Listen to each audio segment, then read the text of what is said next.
Okay, so we got our final installment here as to the boat build. I got it done. So what I end up doing for the front here,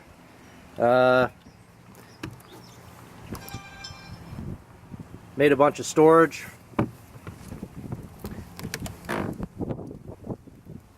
Lined the inside with wood to protect it from the rattling around of the anchor.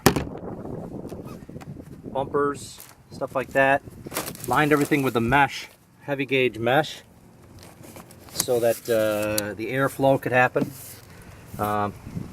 Granted, they're not sealed. You can hear them rattle when you drive. They definitely rattle, so I have a little rubber bushings to put underneath there.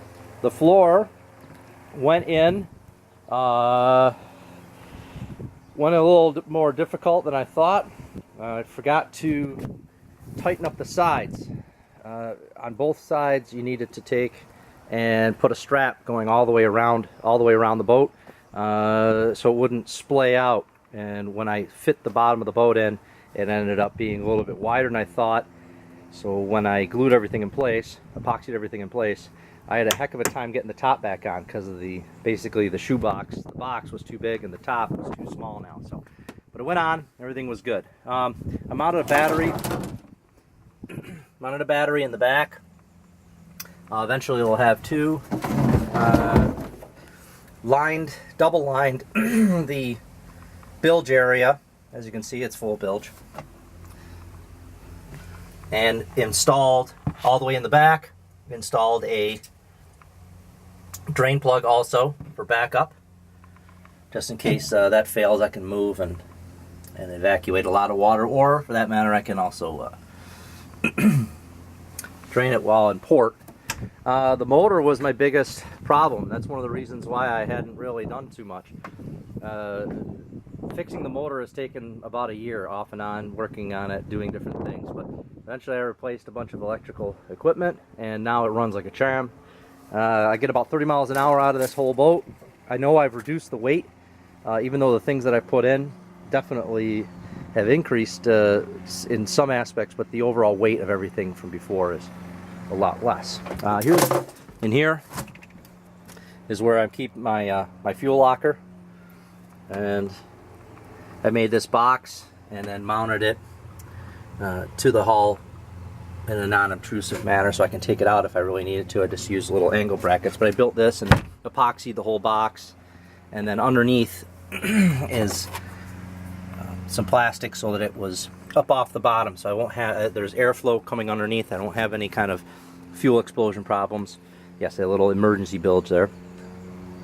I also built this box. So the glove box is quite deep and stores all my stuff in there, including coffee cups. And I also put inside here, I put in two 12-volt outlets so that I could power up my phone or power a small radio or something like that, a portable radio. And then the top, this was part of this dash console here. It was part of the original makeup. You remember in the previous things where I glassed all this in and painted it all over, blended in nice. My paint job is pretty terrible because I just use clear epoxy and just kind of put it on. I haven't yet put a coat of paint on everything, but shipped shore radio. This is where the depth finder goes, and just a simple speed readout. All my electrical I put in so I could have some switches in here.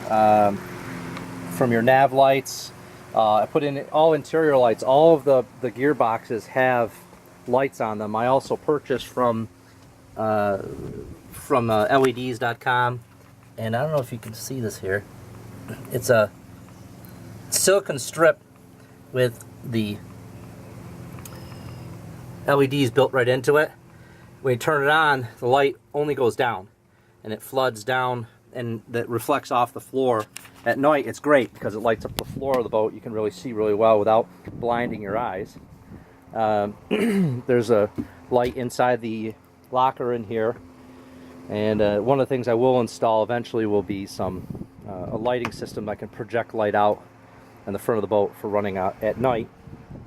Horn over there, ship to shore. So Sitting, it's great because of the height of this console. I can stand with comfort and drive the boat like a center console. Was one of my issues. I hate sitting down really low, and when I'm driving I can't really see that well, and so I got a seat, put the seat in, and I epoxied in a block so that I could always change it out. No matter what I want to do, I don't have to affect it. Nothing affects the floor. This block actually is entirely separate from the floor, glassed in, and that way I can always change out whatever I want to do without affecting the floor, drilling into it. So that's about it. Everything's good. I appreciate you guys for being very patient and watching throughout the years that this has taken. What is it, 3 or 4 years this thing has taken? But wow, I was out walleye fishing the other night and got a couple walleye, and it felt good to be catching fish in my own boat. So for now, thank you very much, and good fishing.